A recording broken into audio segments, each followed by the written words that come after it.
Hello everyone, welcome back to Siddhant scholar study point. My self Nandita Jain. इस video में हम continue करेंगे एमकॉम इग्नू के सेकेंडरी के सब्जेक्ट MCO 1 को। ये इसका चैप्टर नंबर 3 का पार्ट 2 है। इसमें हम एक क्वेश्चन कर चुके हैं। आज हम पढ़ने वाले हैं इसका दूसरा क्वेश्चन। इस चैप्टर से मोस्टली हर बार ही क्वेश्चन आता है, तो इस चैप्टर का बहुत अच्छे से देखिएगा। क्वेश्चन है, संगठन ढांचे के घटक कौन कौन से हैं। घटक मतलब कंपोनेंट्स, उनके संबंध में विवेचन कीजिए और स्पष्ट कीजिए कि किसी संगठन को सुचारू रूप से चलाने के लिए वे किस प्रकार से मदद करते हैं। तो हमें इसमें संगठन ढांचे के घटक बताने हैं और उनकी इम्पोर्टेंस बतानी है। तो आंसर है, संगठन संरचना विश्लेषण के महत्वपूर्ण घटक कौन कौन से हैं। इसमें सबसे पहले है संरचनात्मक विन्यास। संगठन की संरचना का वर्णन प्राय उसके संगठन चार्ट के अनुसार किया जाता है। तो संगठन की जो संरचना है, स्ट्रक्चर है, ढांचा है, उसका जो वर्णन है वो किसके द्वारा किया जाता है? संगठन के चार्ट के द्वारा।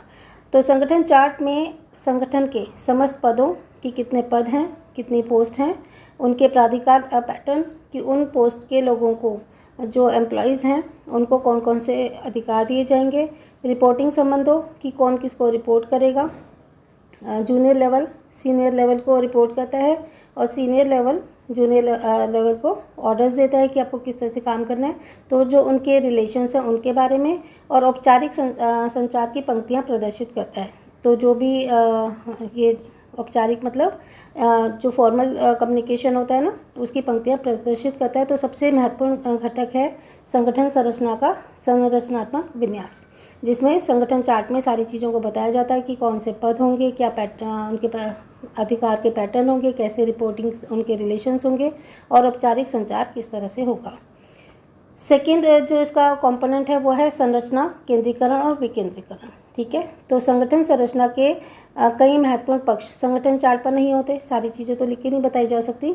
इस प्रकार यह विन्यास संबंधी चार्ट में पर्याप्त भिन्न है। ठीक है, तो जो चार्ट में है वो तो है ही है।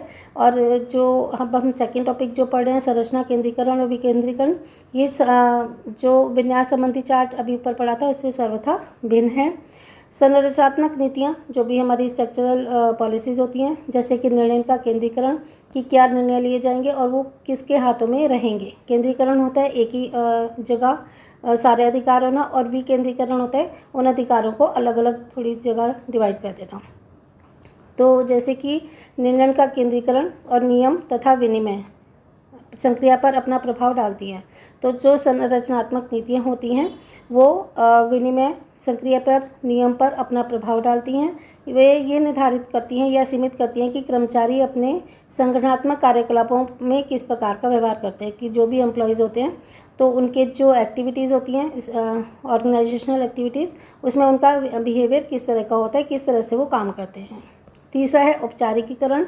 इसमें आ जाता है मानक प्रचालन प्रक्रिया।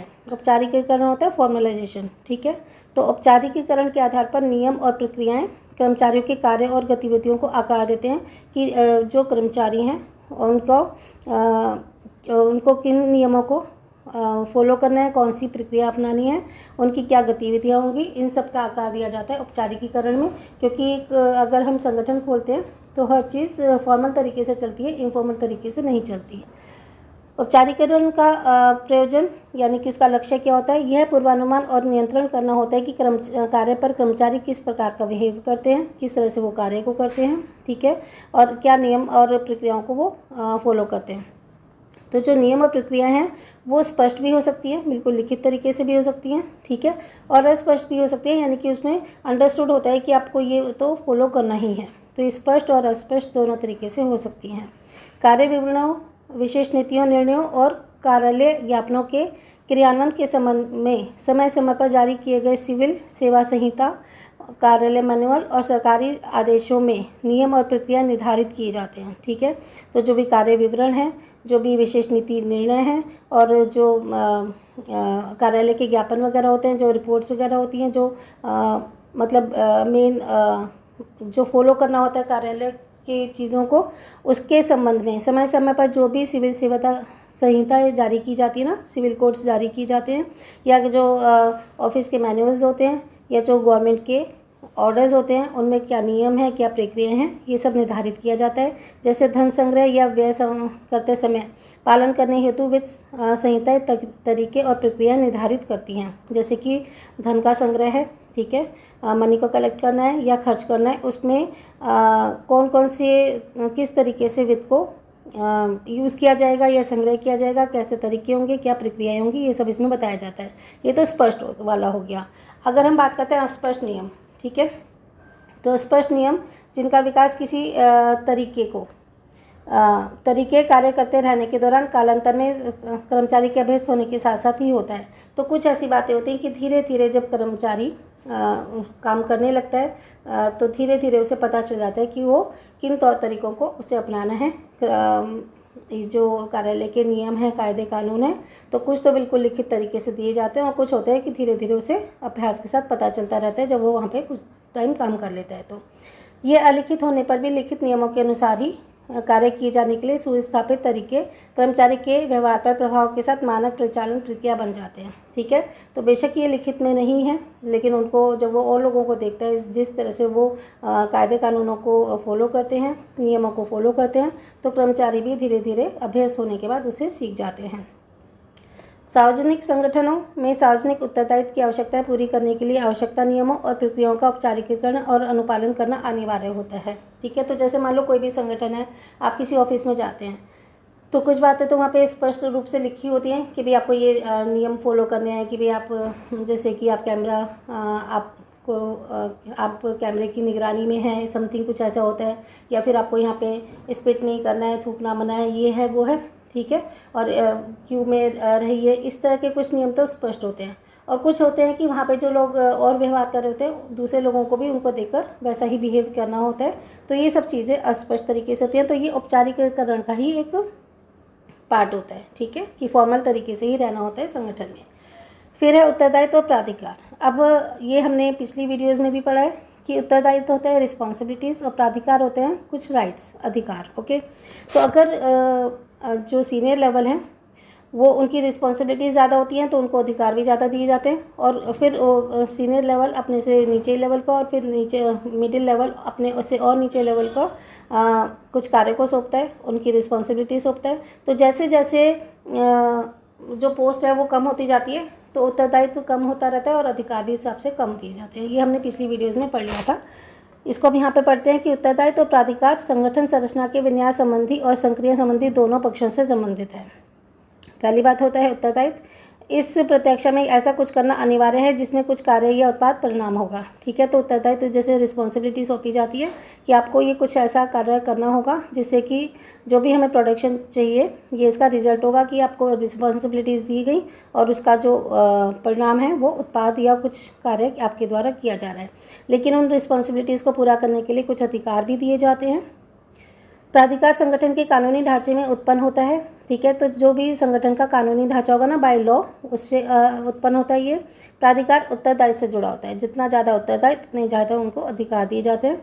इसका कारण ये है कि अनेक परिणामों के लिए उत्तरदायी कुछ मुख्य कार्यपालक जो मेन ऑफिसर है, जो मैनेजर है, प्रबंधक है, उसके पास परिणाम प्राप्त करने के लिए अधिकार होने चाहिए। तो अगर कुछ रिजल्ट पाना है ना तो उसके लिए पहले उसको अधिकार देने होंगे तभी रिजल्ट मिल सकता है, ठीक है। मान लो कोई सीनियर कार्यपालक है, मैनेजर है, तो उससे उम्मीद की जाती है कि इतना संगठन में प्रोडक्शन होना चाहिए। तो प्रोडक्शन होना चाहिए, परिणाम प्राप्त करने के लिए उसको कुछ अधिकार भी तो होंगे ना कि आप इन अधिकारों को यूज़ करो और अपना ये प्रोडक्शन बनाओ।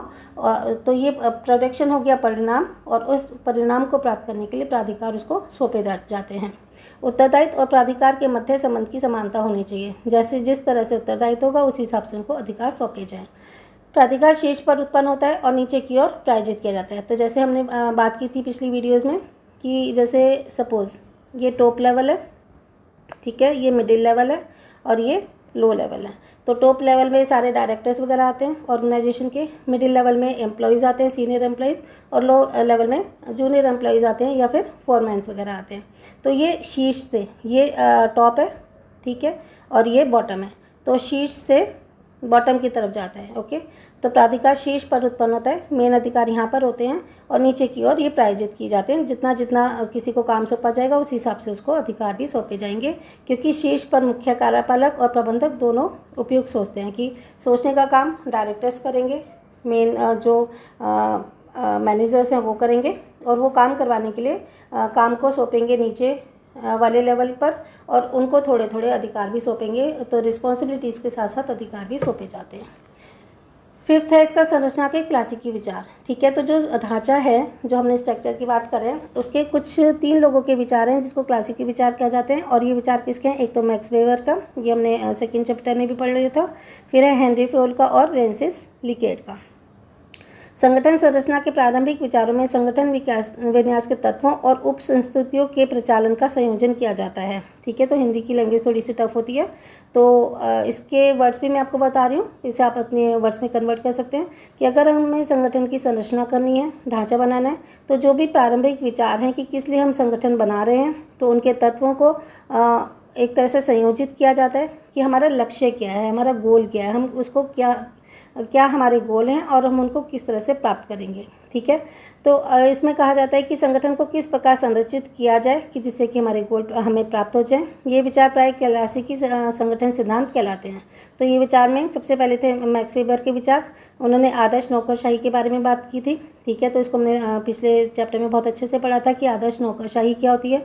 नौकरशाही तो होती है जैसे कि मान लो गवर्नमेंट है, ठीक है, तो गवर्नमेंट में जो सीनियर ऑफिसर्स होते हैं ना, तो वो नौकरशाही कहलाती है। ये अच्छी भी हो सकती है और भ्रष्ट भी हो सकती है, तो ये हमने पीछे पढ़ा था। तो अगर ये होता है कि कई बार गवर्नमेंट ऑफिसेज में काम नहीं होता, तो उसे भ्रष्ट नौकरशाही कहा जा सकता है। ठीक है, या इसको अफसरशाही भी कहा जा सकता है। और एक होती है आदर्श नौकरशाही की अगर सीनियर अच्छा होगा ना, तो अपने जूनियर से उस हिसाब से काम कराएगा। जैसे कहते हैं ना, जैसा राजा वैसी प्रजा। ठीक है, तो उन्होंने मैक्स वेबर ने जो विचार दिए थे, उन्होंने कहा था कि नौकरशाही तो है, लेकिन वो कैसी होनी चाहिए? आदर्श होनी चाहिए, आइडियल होनी चाहिए। फिर था हेनरी फ्योल के क्लासिकी व्यवस्थापन सिद्धांत। इन्होंने 14 सिद्धांत दिए थे अपने, जिसको हमने पढ़ लिया था पिछली वीडियो में।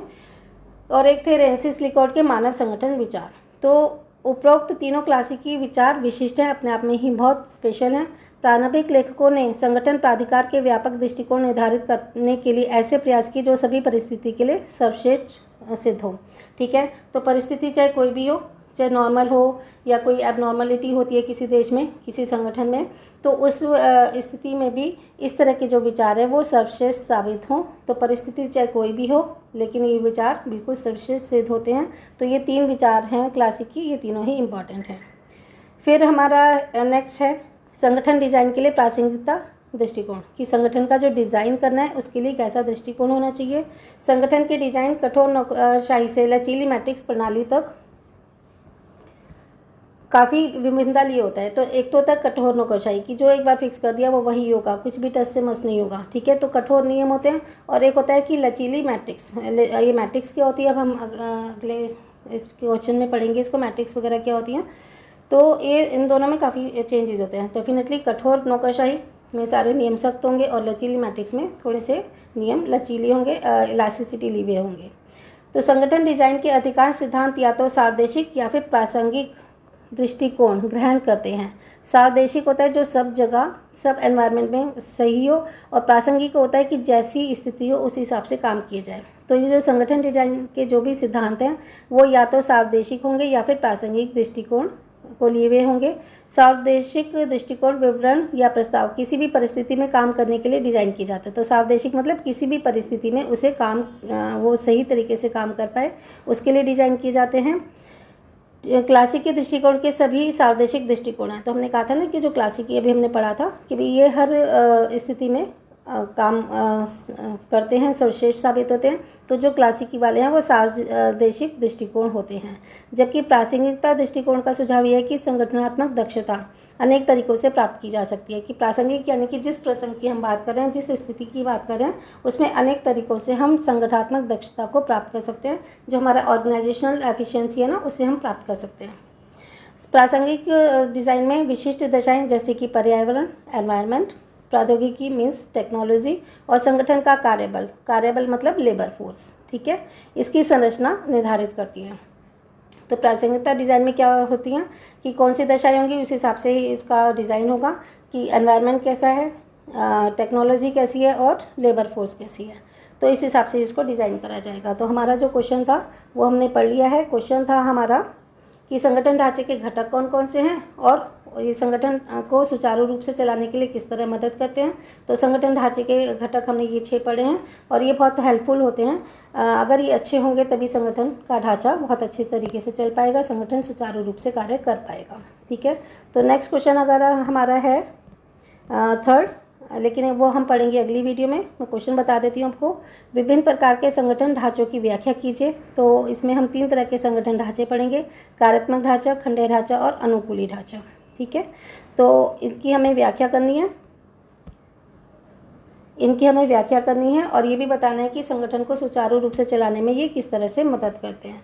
तो इसे हम पढ़ेंगे नेक्स्ट वीडियो में। आई होप कि आपको ये क्वेश्चन समझ में आ गया होगा। चलिए मिलते हैं नेक्स्ट वीडियो में। Thanks for watching.